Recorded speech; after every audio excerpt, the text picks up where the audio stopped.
সাধারণ ব্যবসায়ীকে ধরে শুনলাম 400 টাকার মাল বলে 240। না না, এটা ভুল ধরে না ভাইয়া, এই মিথ্যে কথা বলা হচ্ছে। আচ্ছা, তাহলে সঠিক কোনটা?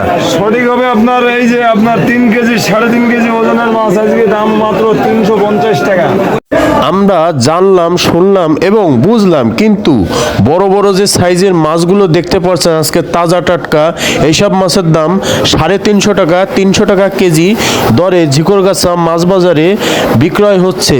3 কেজি থেকে 3.5 কেজি 4 কেজি ওজনের রুই 350 টাকা। আজকে বড় সিলভার 4 কেজি 4.5 কেজি 220 টাকা কেজি যাচ্ছে ঝিকরগাছা মাছ বাজারে। আজকের ব্রেকিং নিউজে অবশ্যই যারা আজকে মাছ কিনতে আসবেন, অনেকটা দামে কমে বিক্রয় হচ্ছে ঝিকরগাছা মাছ বাজারের সাধারণ ব্যবসায়ীদের দ্বারা শুনবো। দাম কেমন যাচ্ছে?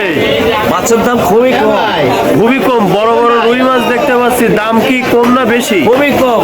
450 মাছ 360 টাকা কেজি। রুই মাছ জানতে পারলাম মাছ এবার কত 950 টাকার মাছ আজকে 800 টাকা কেজি।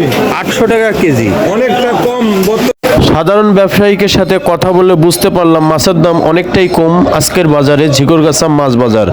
রুই, তেলাপিয়া, কাতলা, বড় সিলভার এইসব মাছ অনেকটাই কম যাচ্ছে বাজারগুলোতে, কিন্তু বড় যে তেলাপিয়াগুলো রয়েছে আজকে দাম শুনবো তেলাপিয়ার বাজার কেমন যাচ্ছে। পাঙাশ মাছ, সিলভার মাছ এইসব মাছ তুলনামূলক অনেকটাই কম যাচ্ছে বাজারগুলোতে। তেলাপিয়ার দাম শুনবো। ইতিমধ্যে তেলাপিয়ার সামনে চলে আসছে, কিন্তু সাধারণ ব্যবসায়িক কথা বলতে চাইল না। তবে জানা গেল তেলাপিয়া আজকের বাজারে 220 টাকা কেজি নয়, 120 টাকা 140 টাকা দরে বিক্রয় হচ্ছে।